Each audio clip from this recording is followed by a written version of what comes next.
पहले तो हम सिर्फ पटना की सियासत ही जानते थे,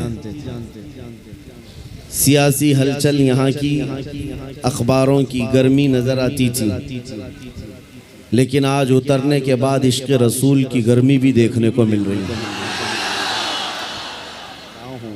कि बचपन से हम सुनते आए हैं मोहम्मद के गुलामों में बुढ़ापा आ नहीं सकता। एक मदरसा ऐसा देखा ये हुजूर के गुलामों का है, यहाँ जितना बूढ़ा होता है उतनी इज्जत बढ़ती जाती है, जितना बूढ़ा हो जाए उतनी इज्जत बढ़ती चली जाती है। मेरे अजीजों 85 साल 90 साल के उलमा भी आज मौजूद हैं, कौम उनको देखती रह जाती है। तुम 25 साल के 1 लाख नौजवान लाकर खड़ा कर देना और फिर एक तरफ सिर्फ ताजुश शरिया का चेहरा दिखा देना, लाखों की तरफ निगाहें नहीं जाएंगी, उस एक चमकते हुए चेहरे की तरफ लोग देखेंगे। नारे तकबीर, जरा दोनों हाथों को उठाकर बस्ती बस्ती करिया करिया, मिंबर नूर पर जलवाबार उलमाए ज़वील एहतराम, मशाइख सादात, हाज़रीन अहले सुन्नत व जमाअत, अस्सलामु अलैकुम व रहमतुल्लाहि व बरकातुहू।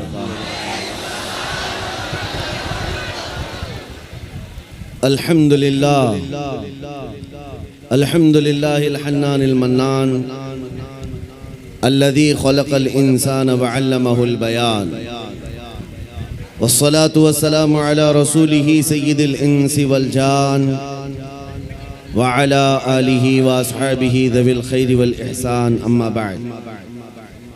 फ़अऊज़ु बिल्लाहि मिनश शैतानिर रजीम, बिस्मिल्लाहिर रहमानिर रहीम। अन्नबिय्यु औला बिल मुअमिनीन मिन अनफुसिहिम, सदक़ल्लाहु मौलानल अज़ीम। बारगाह रिसालत मुआब सल्लल्लाहु तआला अलैहि वसल्लम में एक बार दुरूद पाक का हदिया पेश करें। अल्लाहुम्मा सल्लि अला सय्यिदिना व मौलाना मुहम्मदिन मअदनिल जूदि वल करम व आलिहि व अस्हाबिहिल किराम व इब्निहिल करीम व बारिक व सल्लिम सलातन दाइमतन सरमदन अबदा।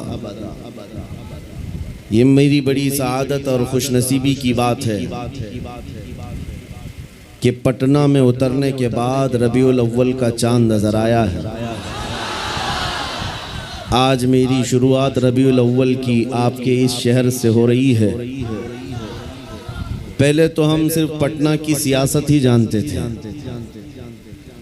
सियासी हलचल यहाँ की अखबारों की गर्मी नजर आती थी, लेकिन आज उतरने के बाद इश्क़ रसूल की गर्मी भी देखने को मिल रही है। यकीनन छोटी जगह ज़रूर है। नाज़िम इजलास कफील अंबर साहब से आप सुन रहे थे, यहाँ पर बैठे रह जाना, जमे रह जाना, ये भी अपने आप में इश्क का एक कमाल है। अभी बैठे बैठे 2 चीज़ें आप महसूस कर रहे होंगे। मुझसे पहले एक नात मद्दाह रसूल शाकिर साहब पढ़ रहे थे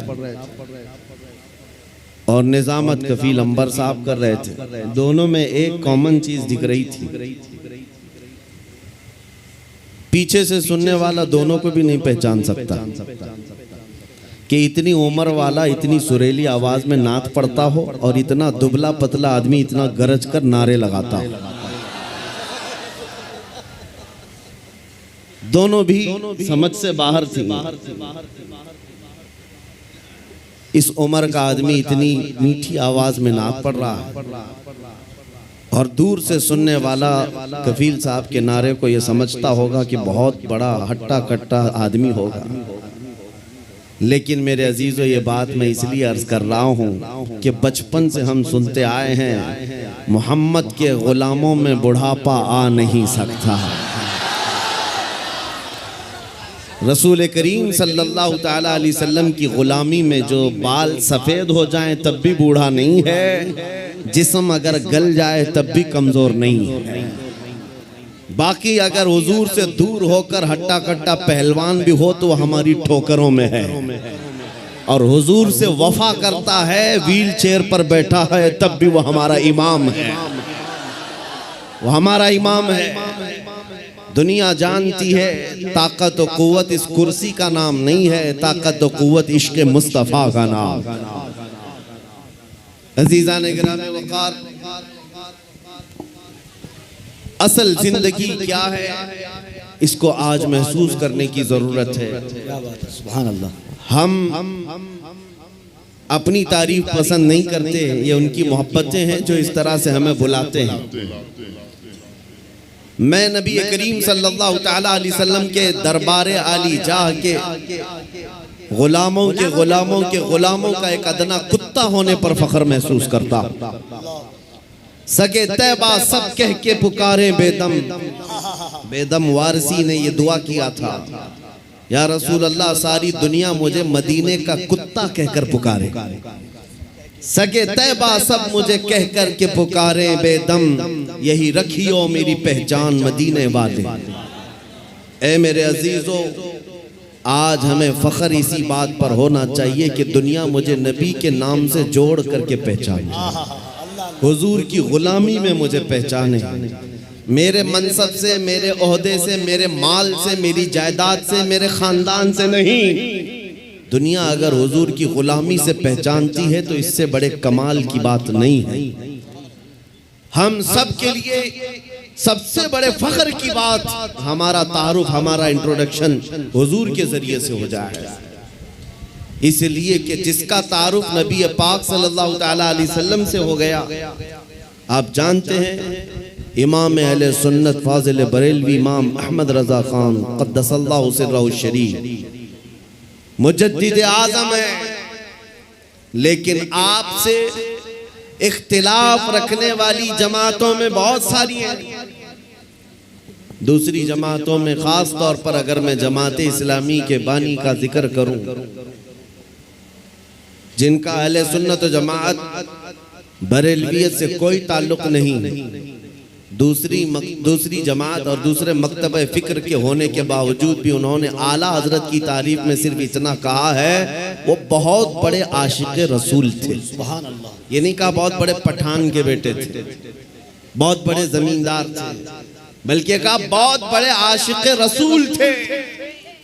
दुनिया अगर हुजूर के नाम से पहचानती है तब कोई तुम्हें फना नहीं कर सकेगा, नाम तुम्हारा हमेशा रह जाएगा। बेनिशानों का निशान मिटता नहीं, मिटते मिटते नाम हो ही जाएगा। आज आला हजरत हर जगह क्यों किया जाता है, उसकी वजह यह है जिंदगी भर आला हजरत ने अपने खानदान के कसीदे नहीं पढ़े। जब जब आला हजरत ने कलम उठाया है तो बारगाह मुस्तफ़ा की मदह सराई की है।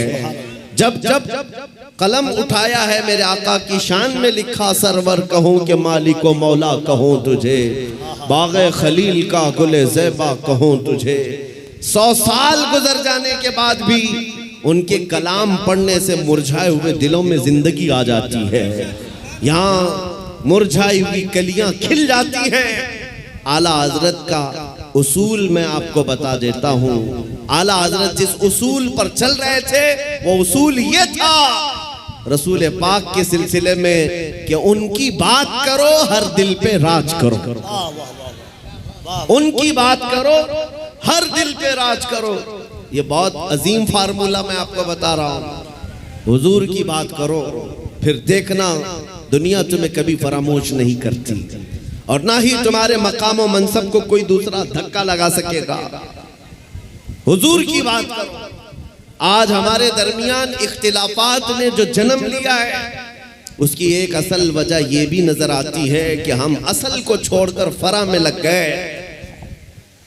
हम जगह जगह छोटी छोटी जमातें बनाकर, छोटे छोटे हलके बनाकर उसके प्रचार में लग गए, जबकि हमें चाहिए कि हमारी सारी एनर्जी बादशाह आजम की तारीफ में खर्च हो, हुजूर अकरम सल्लल्लाहु ताला अलैहि वसल्लम के लिए वक्फ हो जाओ।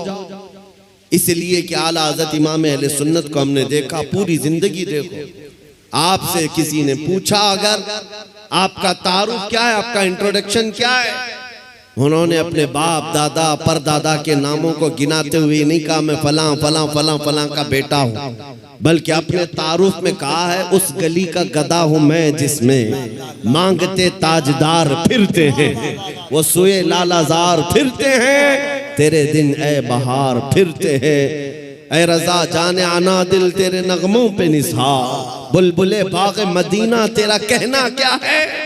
उन्होंने दुनिया को अगर तारुफ कराया है तो नबी के वास्ते से कराया है। आपको बताता हूं उनका मकाम ये था इश्क रसूल में फना होने का। मेरे मुर्शिद गिरामी हुजूर ताजुश शरिया रहमतुल्लाह तआला अलैह एक शेर की तशरीह करते हुए फरमाते हैं, आला हज़रत ने एक हम्द लिखी है, वही रब है जिसने तुझको हमतन करम बनाया, हमें भीख मांगने को तेरा आस्था बताया। इस हम्द के आखिर में आला हज़रत ने एक शेर लिखा है, अरे ऐ खुदा के बंदो कोई मेरे दिल को ढूंढो, अभी पास था यही तो अभी क्या हुआ खुदाया। दिल किसको कहते हैं मैं आपको बता रहा हूं, जिंदगी हम सब के पास है। हम किसके लिए जी रहे हैं, हम क्या करने के लिए जी रहे हैं, या आज हमें महसूस करना है। आला हजरत किसके लिए जीते थे, उनका दिल रहता कहां था, बरेली की किस गली में उनका दिल रहता था। सुनो आला हजरत कहते हैं, अरे खुदा के बंदो कोई मेरे दिल को ढूंढो, अभी पास था यही तो अभी क्या हुआ खुदाया। इसका मतलब क्या है, फरमाया हर जमाने में औलिया इकराम में एक वली होता है जिसको कुतुबुल इरशाद कहते हैं। कुतुबुल इरशाद का मतलब ये होता है वो अपने जमाने के औलिया में इतना तसर्रुफ और इतना इख्तियार रखता है कि वो अपने जमाने के औलिया को जिन कामों पर मामूर करे उसका हुक्म बजा लाना सारे लोगों पर जरूरी होता है। वो कोई भी ऑर्डर दे, कुतुबुल इरशाद। तो एक मर्तबा आला हजरत ने अपने जमाने के जितने रिजाल थे, औलिया थे, उनसे ये कहा, अरे आए खुदा के बंदो कोई मेरे दिल को ढूंढो, मेरा दिल ढूंढ करके लाओ। ये काम पर लगा दिया, दिल ढूंढ करके लाओ, अभी पास था यही तो अभी क्या हुआ खुदाया। दिल सिर्फ उस गोश्त के लोथड़े को ही नहीं कहते जो हमारे सीनों में धड़कता है या खून का एक मुंजमद टुकड़ा है। दिल के और भी माने हैं। वो दिल कौन सा है जिसको ढूंढने की आला हजरत बात कर रहे थे। सारे औलिया को हुक्म हुआ, सब ढूंढने पर लग गए और ढूंढ करके वापस आए। फिर आकर के उन्होंने जो जवाब दिया इमाम अहले सुन्नत को, आला हजरत को, आला हजरत ने फिर उसको अपने शेर में बयान किया, हमें ऐ रज़ा तेरे दिल का पता चला बमुश्किल, हमें ऐ रज़ा तेरे दिल का पता चला बमुश्किल, दरे रोजा के मुकाबिल वो हमें नजर तो आया, ये न पूछ तकबीर, नारे रिसालत, इश्के मुझसे आला हजरत, फैजाने आला हजरत। जिंदगी गुजारने के उसूल में बता रहा हूं, बरेली में रह करके दिल मदीने तैयबा में धड़कता हो। सारे औलिया ज़माना ने कहा हमें ऐ रज़ा तेरे दिल का पता चला बमुश्किल, दरे रोज़ा के मुकाबिल वो हमें नजर तो आया, ये न पूछ कैसा पाया तुझे हमद है खुदाया। आला हजरत का दिल वहां लगा हुआ था, इसीलिए मैंने आला हजरत के कलाम को बहुत मर्तबा पढ़ा, जहां जहां से पढ़ा दिल को आला हजरत के जब भी हमने ढूंढने की बात की है, आला हजरत ने अपने दिल के बारे में यही कहा है, दिल है वो दिल जो तेरी याद से मामूर रहा, सर है वो सर जो तेरे नाम पे कुर्बान गया। आला हजरत के उसूल में दिल सिर्फ इस टुकड़े को नहीं कहते और सर इस टुकड़े को नहीं कहते। मेरे अजीजों, आला हजरत के इल्म में, उनकी तालीमात में दिल का मतलब और है, सर का मतलब और है। अगर नबी की मोहब्बत में भरा हुआ नहीं है तो सिर्फ वो गोश्त का लोथड़ा है, दिल नहीं कहा जा सकता। दिल कौन सा है? दिल सिर्फ वही है, दिल है वो दिल जो तेरी याद से मामूर रहा। और सर किसको कहते हैं? ये अगर दोनों कंधों के ऊपर एक कद्दू का टुकड़ा है, अगर हुजूर के नाम पर कुर्बान होने को तैयार नहीं है, हाँ अगर अगर हुजूर के नाम पर मर मिटता है तो आला हजरत कहते हैं सर है वो सर जो तेरे नाम पे कुर्बान गया। आला हजरत के दिल को हमने उनके कलाम में ढूंढा है। वो कहते हैं कहाँ है जानो दिल होशो खिरत सब तो मदीने पहुंचे। जानो दिल होशो खिरत सब तो मदीने पहुंचे। अरे तुम नहीं चलते रजा सारा तो सामान गया। उनका अपने पास कुछ नहीं था। बरेली में वो कहते हैं जान भी चली गई, दिल भी चला गया, होश भी गया, खिरत भी गया, सब मदीने पहुंचे। तुम नहीं चलते रजा सारा तो सामान गया। और फिर उनसे पूछा गया जान है क्या आपकी? जान किसको कहते हो आप? कहते हैं जान है इश्क मुस्तफा। रोज वजू करे खुदा जिसको हो दर्द का मजा, नाज़े दवा उठाए क्यों फिर के गली गली तबाह, ठोकरें सबकी खाए क्यों दिल को जो अक्ल दे खुदा तेरी गली से जाए क्यों। मेरे अजीजों आला हज़रत फरमाते हैं यूं तो सब उन्हीं का है पर दिल की अगर पूछो। आला हज़रत फरमाते हैं यूं तो सब उन्हीं का है पर दिल की अगर पूछो ये टूटे हुए दिल ही खास उनकी कमाई है। हुजूर का है ये सब, हुजूर का है, अपने दिल का है उन्हीं से आराम। कहते हैं अपने दिल का है उन्हीं से आराम, सौंपे हैं सब उन्हीं को सब काम, सौंपे हैं उन्हीं को सब काम। लो लगी है कि अब उस दर के गुलाम चाह रहे दर्द रजा करते हैं। आला हजरत ने अपना सब कुछ सौंप दिया बारगाह मुस्तफा। आज इस जलसे पाक में मैं आपके सामने उनका जिक्र सिर्फ इसलिए कर रहा हूं कि मशरिक से लेकर मगरिब तक, शुमाल से लेकर जुनूब तक कोई खित्ता बचा नहीं है जहां से बच्चा बुच्चा पुकार करके न कहता हो डाल दी कल्ब में अजमत मुस्तफा। सैयदी आला हजरत पे लाखों सलाम। क्यों 100 साल के बाद भी बच्चा बच्चा पुकार रहा है। वही आज मैं तुम्हें फार्मूला बताना चाहता हूं। उस आला हजरत के मिशन पर चलना, उस मसलक का मतलब, उस मसलक का नाम ही ये है अपनी मर्जी से जीने का नाम जिंदगी नहीं है। हुजूर जैसा चाहे वैसे जीने का नाम जिंदगी है। आपको मैं बताता हूं औलिया इकराम की जिंदगी में तसव्वुफ में एक तालीम होती है। हजरत जुनैद बगदादी की तालीमात मैंने पढ़ा है। सिर्फ औलिया इकराम की जो इबादतें हैं, तस्बीह घुमाना, लंबे क़याम, लंबे सजदे, सिर्फ यही इबादत के तरीके नहीं हैं। एक इबादत का तरीका है जिसको औलिया इकराम कहते हैं मुराकबा। मुराकबा, मुराकबे का मतलब क्या होता है? सुनो, बहुत आसान है, आप सब कर सकते हो। अगर मैं आपसे कहूं आज 1000 बार सुभान अल्लाह पढ़ो, 1000 बार अल्हम्दुलिल्लाह, आप कहेंगे बहुत लंबा हो जाएगा।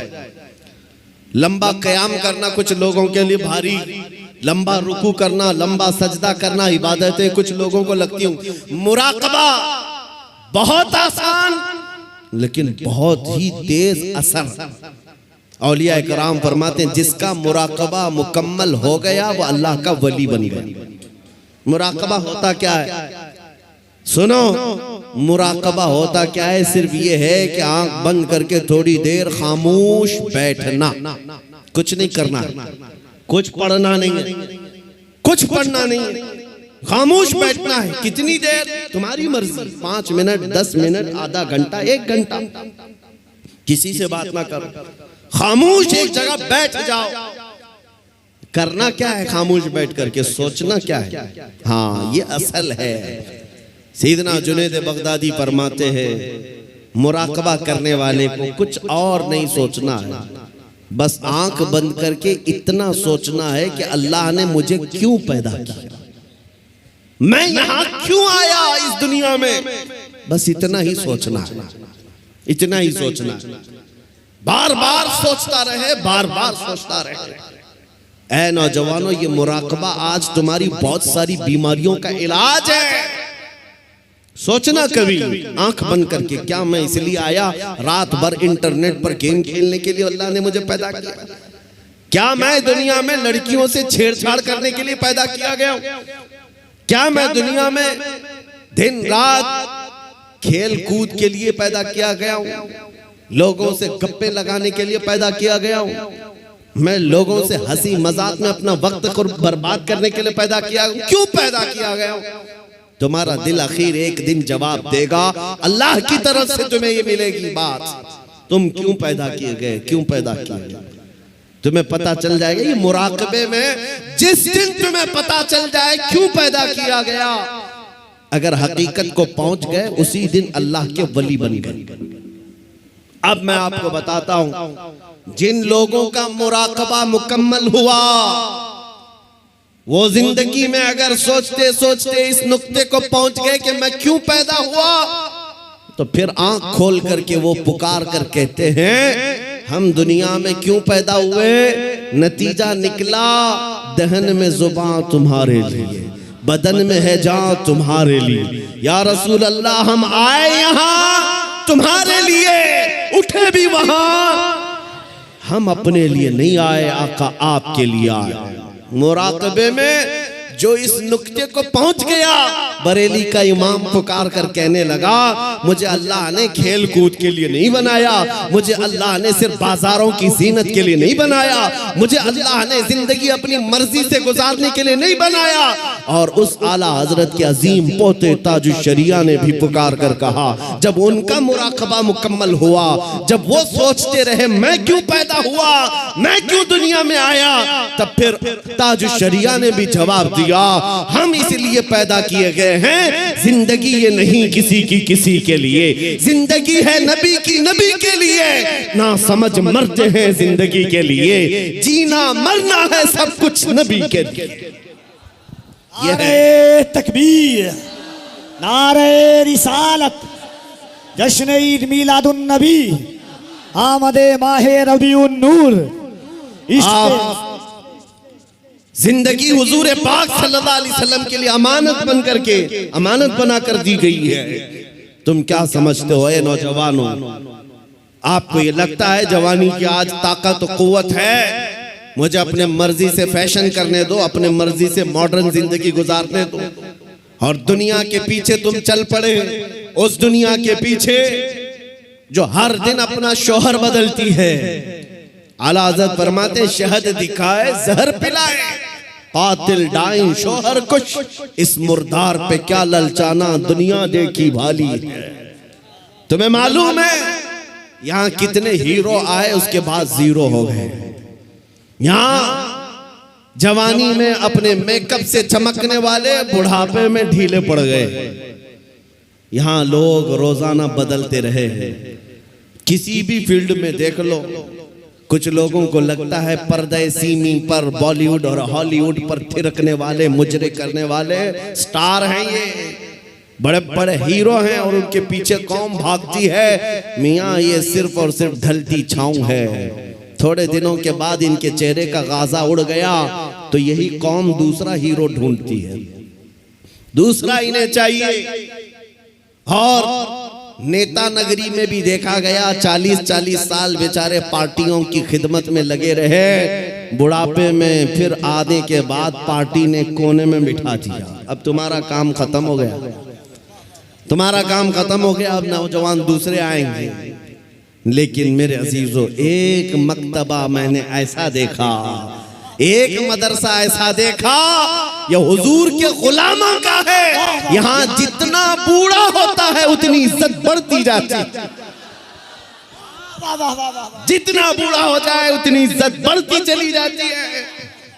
मेरे अजीजों, 85 साल 90 साल के उलमा भी आज मौजूद हैं, कौम उनको देखती रह जाती है। तुम 25 साल के 1 लाख नौजवान लाकर खड़ा कर देना और फिर एक तरफ सिर्फ ताजुश्शरिया का चेहरा दिखा देना, लाखों की तरफ निगाहें नहीं जाएंगी, उस एक चमकते हुए चेहरे की तरफ लोग देखेंगे। नारे तकबीर, जरा दोनों हाथों को उठाकर बस्ती बस्ती करिया करिया, बस्ती बस्ती करिया करिया, इल्म का सूरज फैज का दरिया।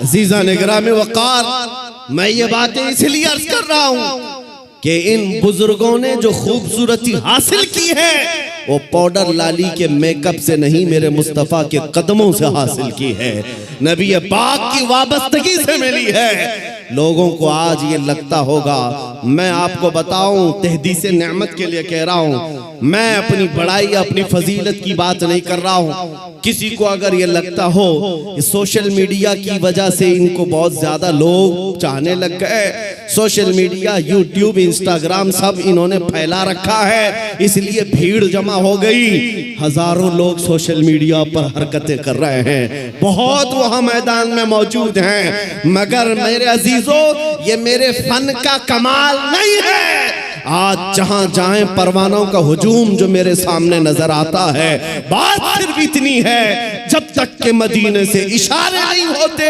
रोशन मेरी किस्मत के सितारे नहीं होते, ये नाज़ी अंदाज हमारे नहीं होते, झोली में अगर टुकड़े तुम्हारे नहीं होते, जब तक बिके न थे तो कोई पूछता न था, या रसूल अल्लाह तुमने खरीद कर हमें अनमोल कर दिया।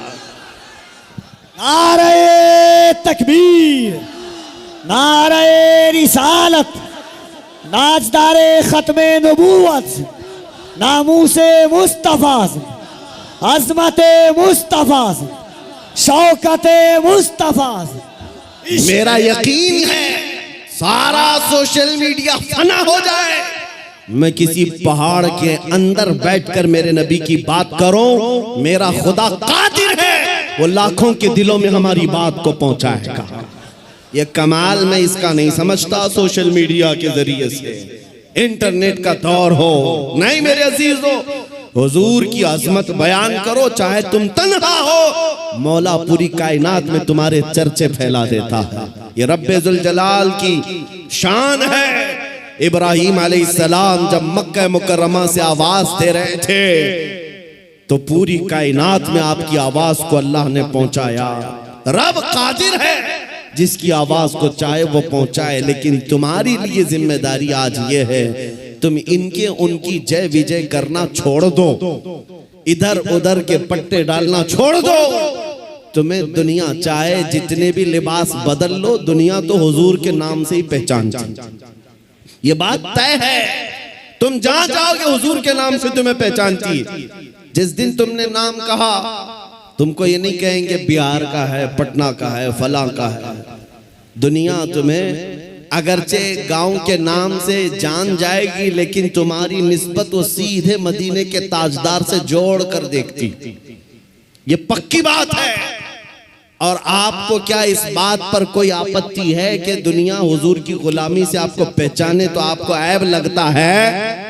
फखर होगा कि नहीं होगा? अगर हुजूर की गुलामी से दुनिया तुम्हें पहचानने पर फखर होगा तो मेरी बात सिर्फ इतनी सुन लो, पूरे के पूरे ही गुलाम क्यों ना हो जाए। जब गुलाम होना ही है तो पूरे क्यों ना हो जाए। आला हजरत ने क्या खूब कहा, आज ले उनकी पनाह, आज मदद मांग उनसे, कल न मानेंगे कयामत में अगर मान गया। उन्हें जाना उन्हें माना, न रखा गैर से काम, लिल्लाहिल हम्द मैं दुनिया से मुसलमान गया। आज मैं आपको बात बताता हूँ, इमाम गजाली रहमतुल्लाह ताला अलैह से पूछा गया, जब उम्मत पर कोई सख्त वक्त आ जाए, तवज्जो चाहता हूँ, इलाज, उम्मत पर ऐसी कठिनाई आ जाए कि फितनों का उरूज हो जाए, फितने बहुत बढ़ जाएं, उम्मत मुस्तफ़ा की शौकत पर सवाल आ जाए, ऐसे वक्त में इलाज क्या है उम्मत मुस्तफ़ा के लिए, क्या आप हल बताते हैं? आज हमसे भी लोग पूछते हैं, इंटरव्यू में पूछते हैं, मुसलमानों के लिए हल क्या है? इमाम गजाली ने फरमाया, एक ही हल है, इनके सीनों को हुजूर की मोहब्बत से भर दिया जाए, हुजूर की मोहब्बत से भर दिया जाए। मेरे अजीजों, लोग मुझे उर्सों में भी बुलाते हैं, पता नहीं कितने कितने जलसों में बुलाते हैं, मैं तो बात सिर्फ हुजूर की करता हूँ। वजह सिर्फ ये है, मैंने सबको समझा रखा है, आज हमें इलाज करना है, जिस चीज की जरूरत है वही दो। जब इलाज कंप्लीट हो जाए इंशाअल्लाह, ये जिस जगह भी ले जाओगे ये खड़े हो रहे। इमाम गजाली ने फरमाया, इनके दिलों को हुजूर की मोहब्बत से भर दो। तो आपसे पूछा गया, वैसे तो हर मुसलमान कहता है मुझे हुजूर से मोहब्बत है, अभी मैं पूछूं, एक हाथ में दो दो हाथ उठाएंगे, हुजूर से मोहब्बत है या नहीं? अगर अभी सवाल करें, हर कोई पुकार कर कहेगा हाँ हुजूर से मोहब्बत है, मैं तो जान देने को तैयार हूं। हर कोई कहेगा। इमाम गजाली ने फरमाया हाँ हर कोई कहता तो है, लेकिन बात क्या है सुनो, इंसान की फितरत है और दुनिया का दस्तूर है। जो इंसान जिससे जितनी मोहब्बत करता है दिन में उसका बार बार जिक्र भी करता है, बार बार उसको याद करता है, बार बार याद करता है। और जब बार बार किसी का जिक्र करने लग जाए तो समझ लो उसका दिल भर गया है, इश्क से, मोहब्बत से भर गया है। और नहीं जिक्र ही नहीं करता, यूं ही कहता है तो वो झूठा आदमी है, वो झूठ बोलता है। हुजूर से मोहब्बत कहता तो है, लेकिन उसकी जिंदगी में नजर कभी नहीं आता। कहीं ऐसा तो नहीं मेरे अजीजों, आज मैं नौजवानों को देखता हूं फिल्मी गानों के, इनको लाइनें याद हो जाती हैं, फिल्मों के डायलॉग याद हो जाते हैं, मेरे नबी की 4 हदीसें क्यों नहीं याद। अगर हुजूर से कसरत से मोहब्बत होती तो हुजूर की अदाओं से भी मोहब्बत होती। हुजूर के जुमले तुम्हारी जुबानों पर गर्दिश कर रहे होते, बार बार तुम उनका जिक्र कर रहे होते।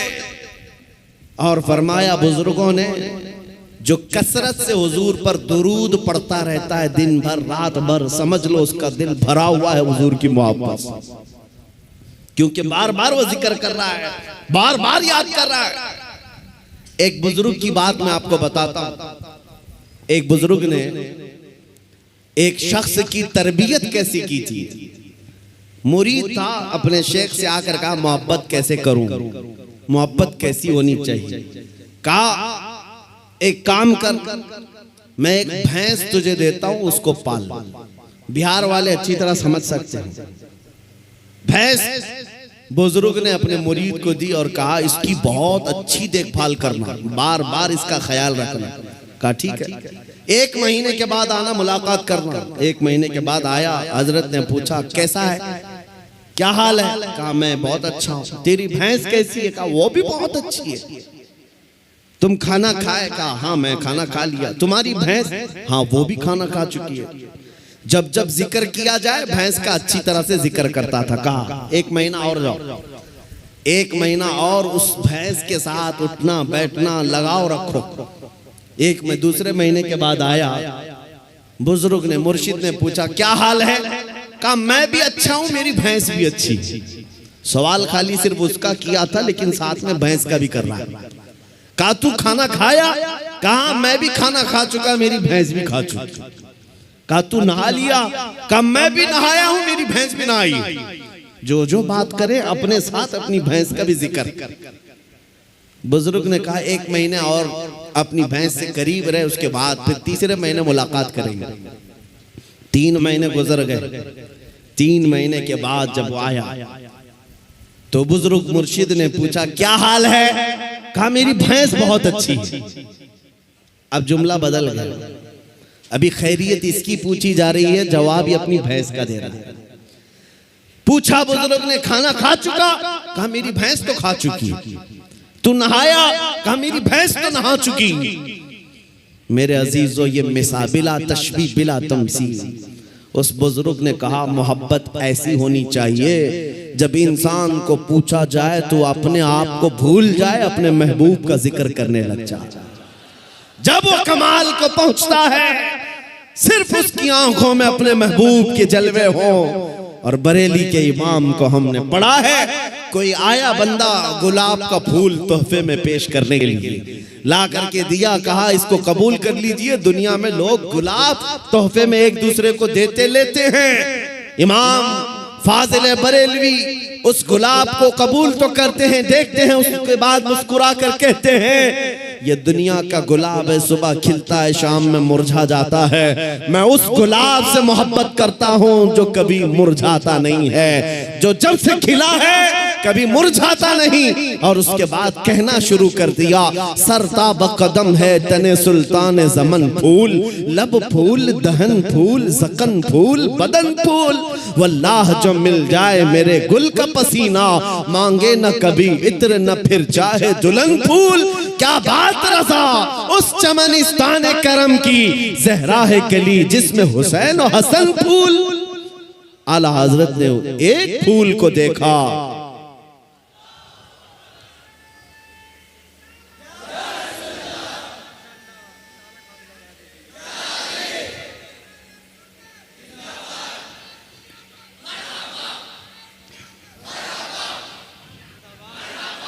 हुजूर पाक सल्लल्लाहु ताला अलैहि वसल्लम का जिक्र आया।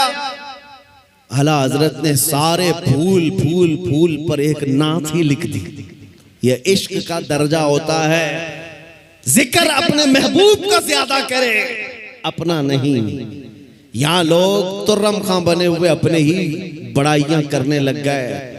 आला हजरत ने अपनी तो छोड़ो, किसी दुनियादार की तारीफ करने पर भी रजामंद नहीं हुए। जब किसी ने कहा भी किसी का कसीदा लिख दो, तो आपने यही जवाब में कहा, करो मद है अहले दुवल रजा, पड़े इस बला में मेरी बला, मैं गदा हूं अपने करीम का, मेरा दीन पा रहे ना नहीं, मेरा दीन रोटी का टुकड़ा नहीं है, मैं तो गदा हूं अपने करीम का। आज उस मोहब्बत की जरूरत है, आज उस कमाल के इश्क की जरूरत है।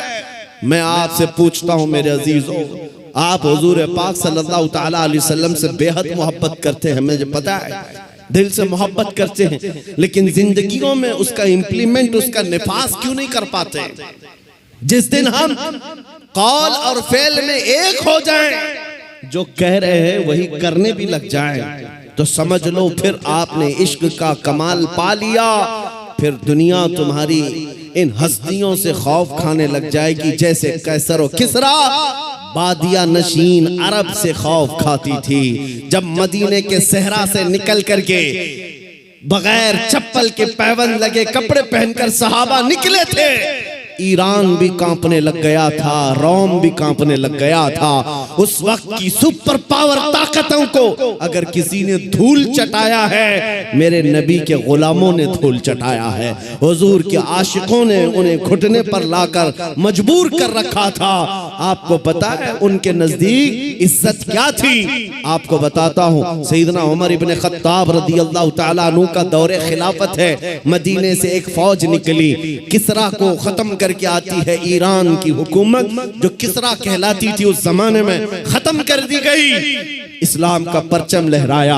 वो दौर ऐसा था, सुपर पावर था उस वक्त ईरान, सुपर पावर ताकत थी। हजारों नहीं लाखों की फौज उनके पास थी। जब टुकड़े टुकड़े हो गए, सहाबा की हुकूमत आई, माले गनीमत हाथ आया, तो बहुत सारा माल वहां से मदीने लाया गया, उसमें कीमती सामान भी थे।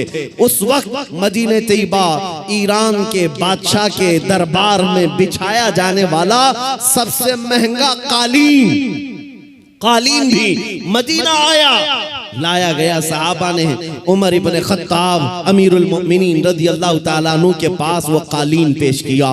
कहा ये कालीन वो है, बादशाह जब किसी से बहुत खुश होता तो थोड़ी देर इस कालीन पर उसको बिठा देता और वो जिंदगी भर बैठने वाला फख्र करता, मैं बादशाह के महंगे कालीन पर बैठ कर आया हूँ, मैं बादशाह के महंगे कालीन पर बैठ कर आया हूँ। इस कालीन की अजमत है, लोग इसकी बड़ी तारीफ करते हैं, बड़ी बुलंद कालीन है। हम मदीने ले आए हैं। उमर इब्ने खत्ताब के पास दिया गया, कहा गया कि आप इसको सही जगह इस्तेमाल करें। मेरे अजीजों, सैयदना अमीरुल मोमिनीन उमर इब्ने खत्ताब ने उस कालीन को कबूल तो किया, ले जाकर के हुजूर के मिंबर पर या मेहराब पर या मस्जिद की सफों में नहीं लगाया, बल्कि कहा मस्जिद नबवी में दाखिल होने से पहले जो दरवाजा है उस दरवाजे के बाहर इस कालीन को फेंक दो।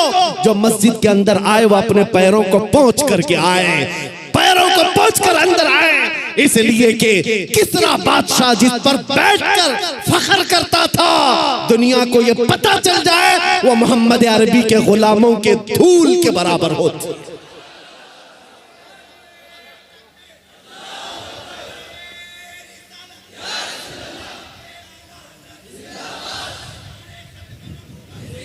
उन्होंने इज्जत तख्त तो ताज में नहीं ढूंढी, मेरे नबी पाक की निस्बत में इज्जत ढूंढी। आपको पता है, एक साहबी हज़रत नौमान एक बादशाह के यहाँ गए थे। तवज्जो, बादशाह के यहाँ मेहमान बुलाए गए थे, कासिद बनकर गए। बादशाह ने उनके आने पर कालीन बिछाया रेशम का, और कुर्सी बिछाई सोने की कलई की हुई कि मोहम्मद अरबी का कासिद आ रहा है, एम्बेसडर आ रहा है, तर्जुमान है। लेकिन जैसी हजरत नौमान पहुंचे, वो कालीन को आपने तलवार से फाड़ दिया और निकाल दिया, जमीन पर चले। फिर जब कुर्सी के पास आए, देखा सोने की कुर्सी है, पांव से धक्का मारकर गिराया और कहा मुझे सादी कुर्सी लाओ, दूसरी। बादशाह ने कहा ये इतना गुरूर है, मोहम्मद अरबी सल्लल्लाहु अलैहि वसल्लम के गुलामों में इतना एटीट्यूड। उस सहाबी ने कहा ये गुरूर और तकब्बुर नहीं है, मैं मेरे नबी का गुलाम, मेरे मुस्तफा का गुलाम। मेरे नबी की शरीयत में मर्दों के लिए रेशम भी हराम है, सोना भी हराम। मर्दों के लिए रेशम का इस्तेमाल हराम है और सोने का इस्तेमाल, गोल्ड का इस्तेमाल हराम है। बादशाह से उन्होंने कहा तू सारी दुनिया की कुर्सियों को सोने की बनाकर लाकर रख दे, तब भी नबी का गुलाम सबको ठोकर मारेगा, अपने नबी की शरीयत को गले लगाएगा। उसी गुलाम की आवाज थी, उसी नबी के गुलामों की आवाज थी जो आज मैं मैसेज में कहना चाहता हूं। नौजवानों, फख्र करना हो तो अपने नबी की निस्बत पर फख्र करो। दुनिया अगर आज तुम्हें मुसलमान कहती है तो दाढ़ी मुंडाकर, टोपी छुपाकर, लोगों में छुपने की कोशिश करके सेकुलर बनने की कोशिश मत करना। दुनिया पहचानती है तो और पहचान बढ़ाओ। किसी ने मुझसे पूछा था क्या इस जमाने में दाढ़ी रखना अब भी वाजिब है? मैंने कहा अब के जमाने में तो और भी बड़ा वाजिब है, इसलिए कि जिनको तलवार और चाकू नहीं चुभती उनको हमारी दाढ़ी चुभती है। मैंने यही कहा, ऐ नौजवान, लोगों को चोटी रखने में शर्म नहीं आती, मुझे नबी की दाढ़ी रखने में क्यों शर्म आएगी? अगर लोग नंगा घूमकर फख्र कर सकते हैं, मैं मेरे नबी के अखलाक पर फख्र क्यों नहीं कर सकता? दुनिया को अगर हक है फैशन करने का, मुझे मेरे नबी की अदाओं पर फख्र करने का क्यों नहीं हक है? बस नौजवानों, खता हमसे हुई है, हम इन नंगों के पीछे भागने लग गए, अल्लाह ने हमारी इज्जत व वकार को खत्म कर दिया। नौजवानों, दुनिया अगर तुमसे पूछती है तुम्हारे पुरखों का नाम बताओ, तुम्हारे बड़ों का नाम बताओ, हमारे बड़े तो बादशाह थे, हमारे बड़े तो फलां थे फलां थे, तुम अपने पुरखों में अपने बाप दादाओं का नहीं, बल्कि यूं कहो मेरे पुरखों में जो नाम आता है वो खालिद बिन वलीद का है, मेरे पुरखों में जो नाम आता है वो सलाहुद्दीन अय्यूबी का है, वो शहाबुद्दीन गौरी का है। इसलिए कि ये वो नाम है जो अज़मत मुस्तफा के परचम लहराते थे, नबी की गुलामी में इज्जत ढूंढते थे। एक वक्त था जब यहूदी और ईसाई माएं रात को अपने बच्चों को थपक कर सुलाती थी, ये कहते हुए बच्चे सो जाओ वरना सलाहुद्दीन आ जाएगा। नबी के गुलामों की हैबत ऐसी थी, वो इसलिए थी कि उन्होंने अपने बलबूते अपनी ताकत पर इज्जत नहीं कमाई, मेरे नबी की निस्बत में इज्जत कमाई थी। आज भी एक ही हल है हमारे पास, वापस आ जाओ उस पॉइंट पर, उस नुक्ते पर जहां मेरे मुस्तफा ने हमें छोड़ा था, हुजूर ने सहाबा को जहां छोड़ा उस नुक्ते पर आ जाओ। इधर उधर की बात न करो। हमारी बीमारियां, हमारी खराबियां, हमारे खुराफात, हमारी बेहयाइयां, हमारी पस्ती, हमारा बैकवर्ड होना, सबका एक ही हल है, एक ही इलाज है कि मोहम्मद से वफा तूने तो हम तेरे हैं, ये जहां चीज है क्या लाहो कलम तेरे।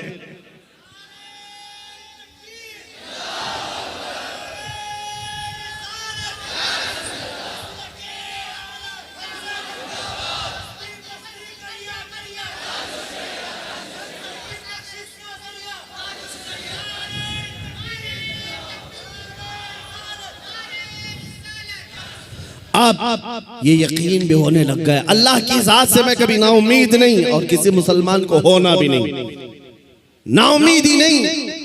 अब यकीन होने लग गया है हिंदुस्तान का सुन्नी मुसलमान जाग रहा है, बेदार हो रहा है। और इसी को कहा है इकबाल ने निकल करके सहरा से, जिसने उलट दिया था तख्ते रोमा को, सुना है कुदसियों से मैंने कि वो शेर फिर होशियार होगा। दुनिया आज खौफजदा इसी बात से है कि तुम उठ रहे हो, तुम बेदार हो रहे हो जाना पूरे तौर पर, डरो मत। तुम्हारा नाम किसी मुजरिम कौम से जुड़ा हुआ नहीं है। भौंकने दो कुत्तों को, जितनी मर्तबा कहें आतंकवादी, जितनी मर्तबा कहें दहशतगर्द, जितनी मर्तबा टेररिस्ट, जो बोलना है बोलो। हम तुम्हारे बाप की जमीन पर नहीं जीते और ना ही तुम्हारी सर्टिफिकेट की जरूरत है। हम अल्लाह के बंदे हैं, रसूल के उम्मती हैं। नारे तकबीर, नारे रिसालत, नारे रिसालत, लब्बैक या रसूल अल्लाह, लब्बैक या रसूल अल्लाह।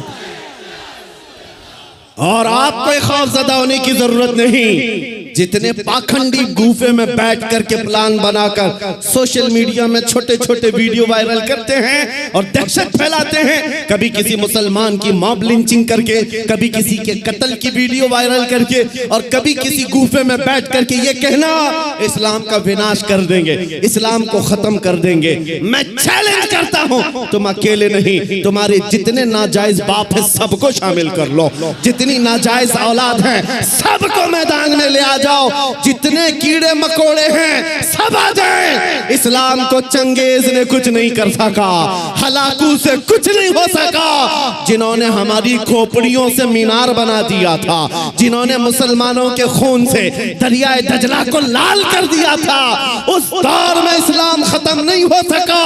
तुम्हारी 5 साल की नशेड़ी हुकूमत से क्या खत्म हो सकता है? इस्लाम तेरी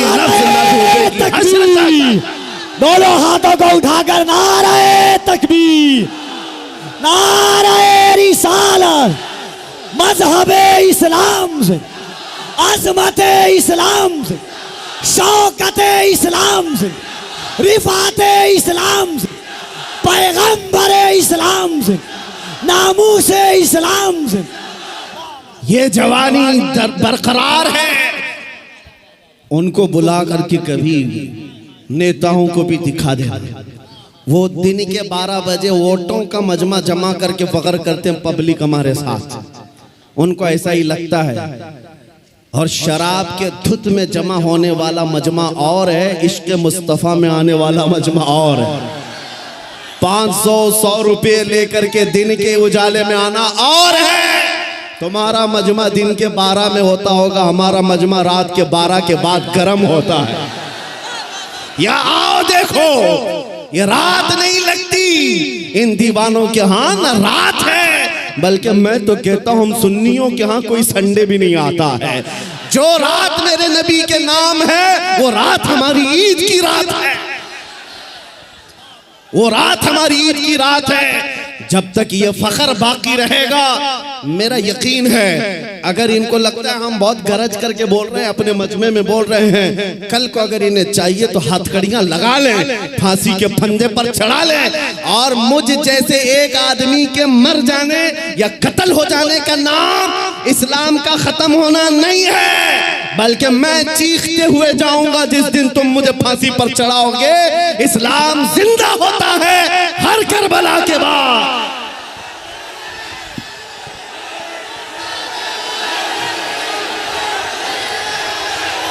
हेलो, लब्बैक लब्बैक या रसूल अल्लाह, लब्बैक लब्बैक लब्बैक या रसूल अल्लाह, लब्बैक लब्बैक लब्बैक या रसूल अल्लाह, लब्बैक लब्बैक लब्बैक या रसूल अल्लाह, लब्बैक लब्बैक लब्बैक या रसूल अल्लाह। नारे तकबीर।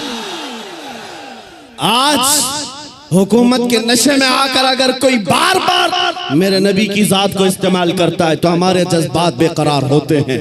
लोगों को ये लगता है, डिपार्टमेंट वाले बार बार ये कहते हैं मौलाना क्यों इतना एग्रेसिव हो जाते हो, क्यों इतने भड़काऊ बातें करते हो। मैंने बार बार ये कहा है, ऐलान कहा है, जब जब गाली देने का शौक है मेरा नाम लेकर गाली दो, मेरी माँ के नाम पर, मेरे बाप के नाम पर, मेरे खानदान के नाम पर, जितना कोसना है कोस लो, लेकिन याद रखना अगर हुजूर की तरफ उंगली उठाओगे, अगर नबी की अजमत की तरफ बोलोगे, हमारे खून का आखिरी कतरा भी जिस्म में बाकी है तुम्हारी गर्दनों पर चढ़ करके बोलेंगे, तुम्हारे सीने पर चढ़ कर बोलेंगे।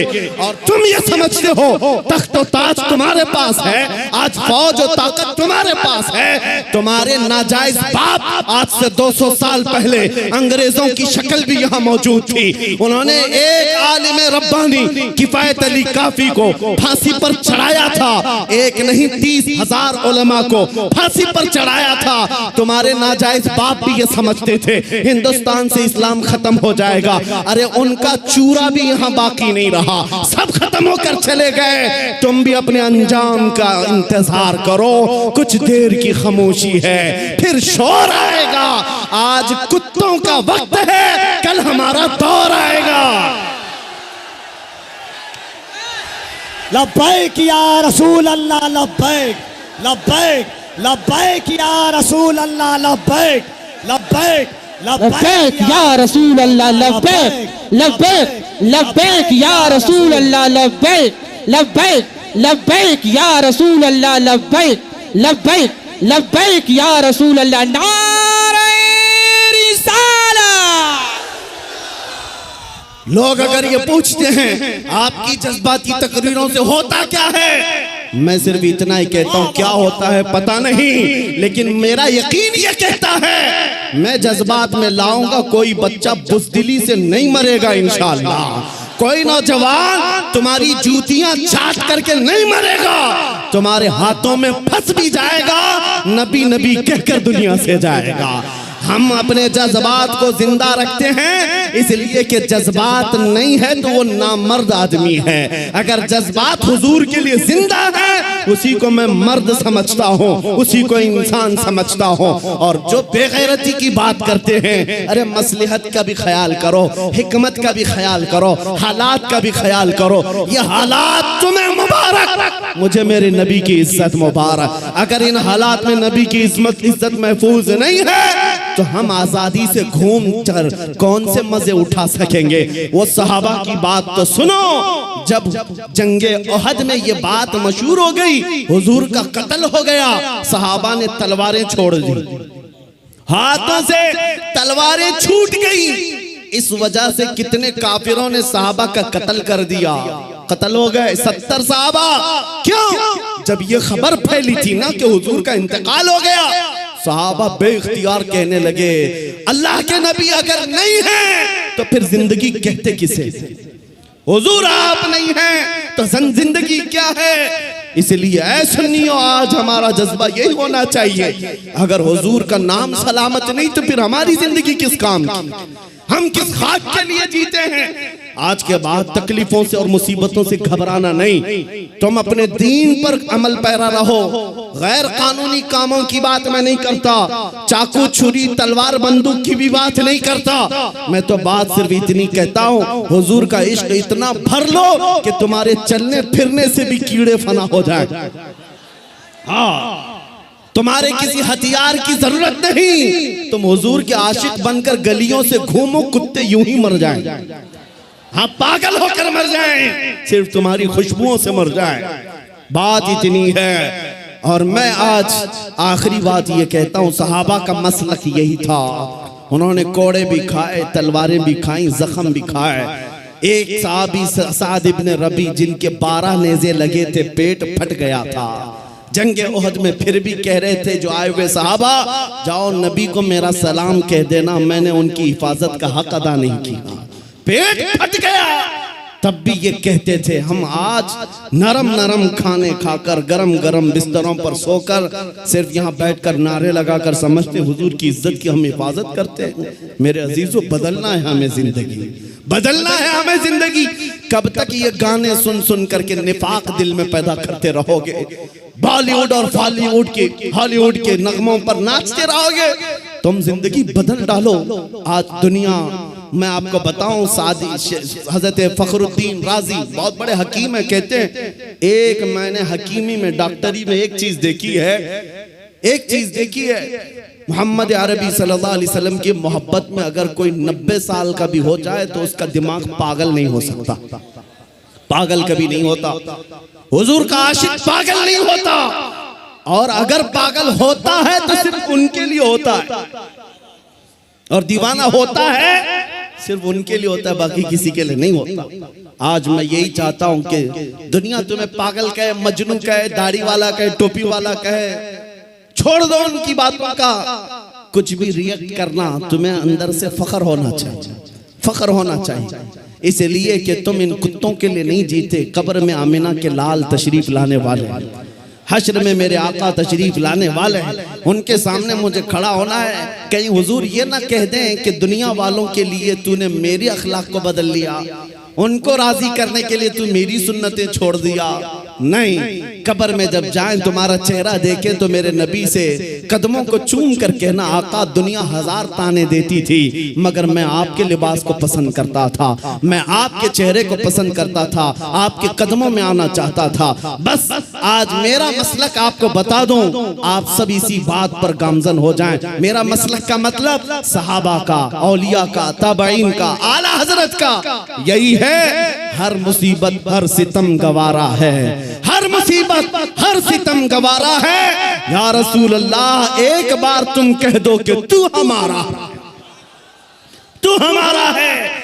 आज के बाद हम इसी मिशन पर जीते हैं। दुनिया के हाथ फैलाना छोड़ दो, दुनिया के लिए जीना छोड़ दो। जिंदगी ये नहीं किसी की किसी के लिए, जिंदगी है नबी की नबी के लिए। ना समझ मरते हैं जिंदगी के लिए, जीना मरना है सब कुछ नबी के लिए। और इस अकीदे के साथ आज महफिल खत्म करता हूँ। कौन देता है, देने को मुंह चाहिए, देने वाला है सच्चा, देने वाला है सच्चा, देने वाला है सच्चा।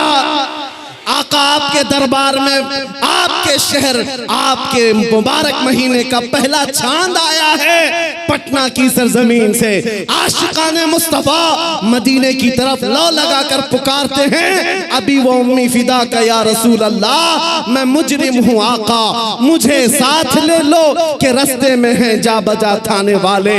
चमक तुझसे पाते हैं सब पाने वाले, मेरा दिल भी चमका दे चमकाने वाले। लब्बैक या रसूल अल्लाह, लब्बैक या रसूल अल्लाह, लब्बैक या रसूल अल्लाह।